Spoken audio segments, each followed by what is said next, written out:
Hello students, good morning. आज का हमारा टॉपिक है ग्रेविटी। ओके। अच्छा, अब ये ग्रेविटी क्या है? सबसे पहले मैं आपको ये डिफाइन करता हूँ कि ग्रेविटी होता क्या है। क्लियर? ओके, पहले मैं इसकी डेफिनेशन लिख देता हूँ। देखो, the force of attraction, sorry, the force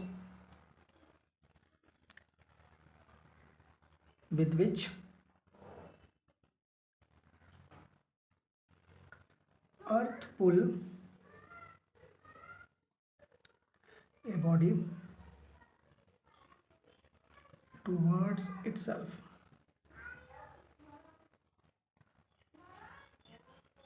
it is major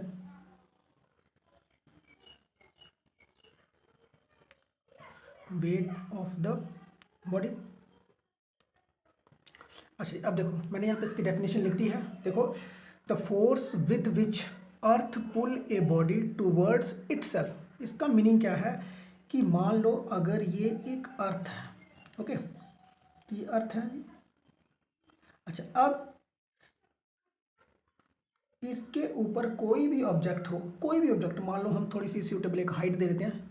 okay, अब इसके ऊपर जो फोर्स लग रही है, अर्थ जो है सेंटर से इसके ऊपर जो फोर्स लगा रहा है ताकि इसको अट्रैक्ट करे, किसकी side? Towards towards itself. Okay, तो अर्थ जब किसी के ऊपर फोर्स लगाएगा, okay, the force with which earth pull a body towards itself. Clear? मतलब वो पुल कर रहा है कि वो उसकी अर्थ की तरफ आए। क्लियर? तो उस फोर्स को हम क्या बोलेंगे? ग्रेविटी बोलेंगे। ओके, समझा रही है स्टूडेंट इस चीज़ को? क्लियर? अच्छा, अब देखो, it is measure the wait of the body. अगर आपने ग्रेविटी को मेजर करना है तो ग्रेविटी को कौन मेजर करेगा? Wait of the body. Okay, अब अगर कभी देखा जाए तो हम बोलेंगे भाई वेट ऑफ द बॉडी क्या है। सबसे पहले आप इसको डिफाइन करते हैं, क्योंकि वेट ऑफ बॉडी से ही हमें से क्लियर होगा कि आखिर ग्रेविटी है क्या। ओके, तो weight of body, weight of body क्या है? It is defined as the force of attraction, force of attractions. It is defined as the force of attraction exerted by the earth on body towards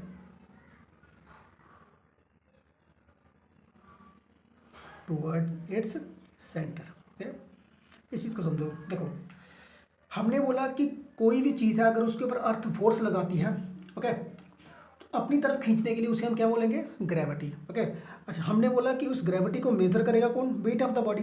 तो weight of the body को अगर कभी हम define करेंगे तो वो होता है force of attraction exerted by earth. मतलब अर्थ जो है वो फोर्स लगा रही है।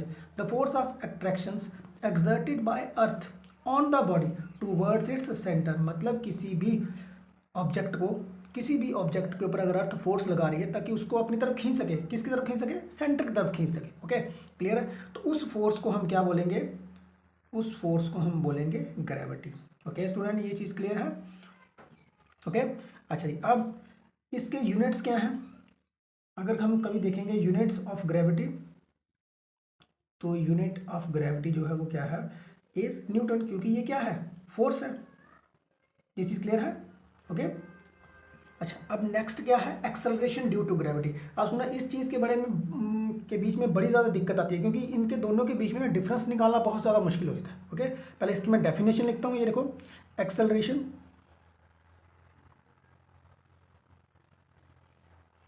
Acceleration due to gravity,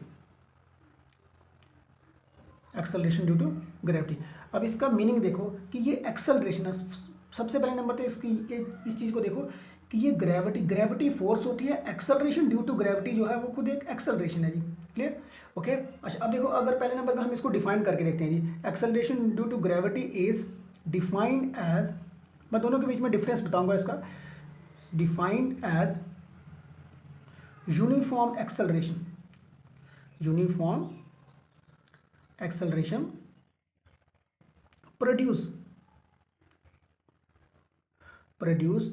in a freely falling body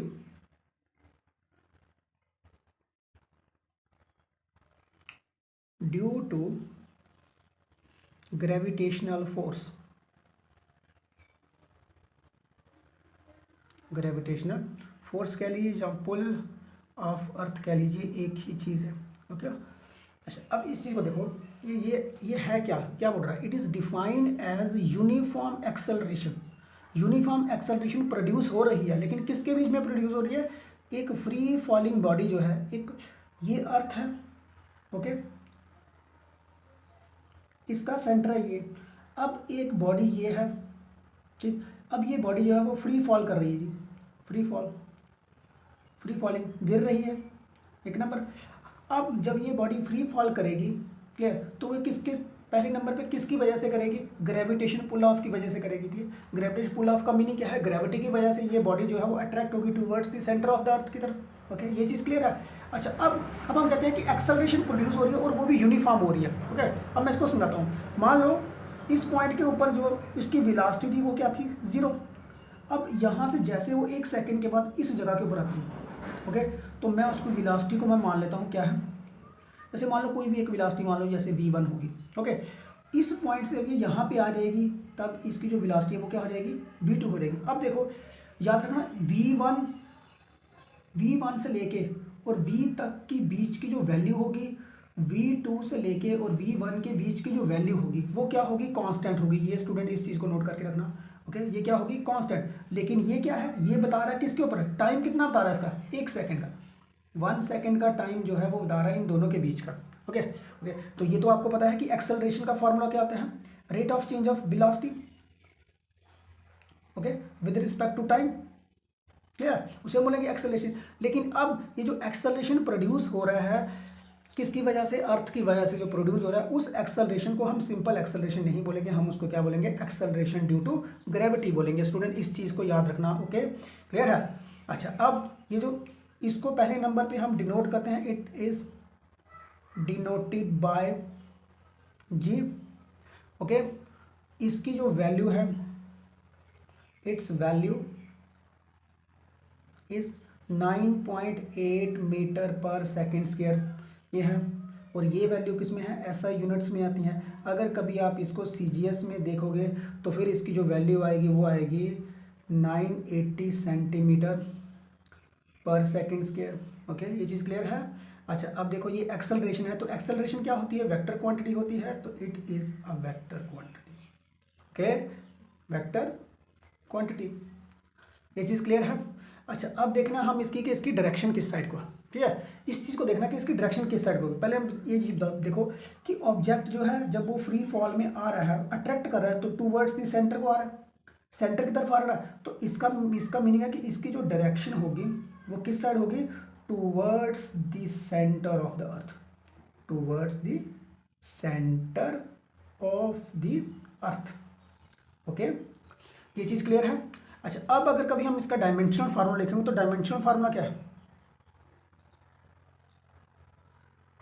dimensional formula देखो इसका, डायमेंशनल फार्मूला क्या है, क्योंकि ये आपका एक्सेलरेशन है तो एक्सेलरेशन को हम क्या डिनोट करते हैं जी, जी के साथ डिनोट करते हैं।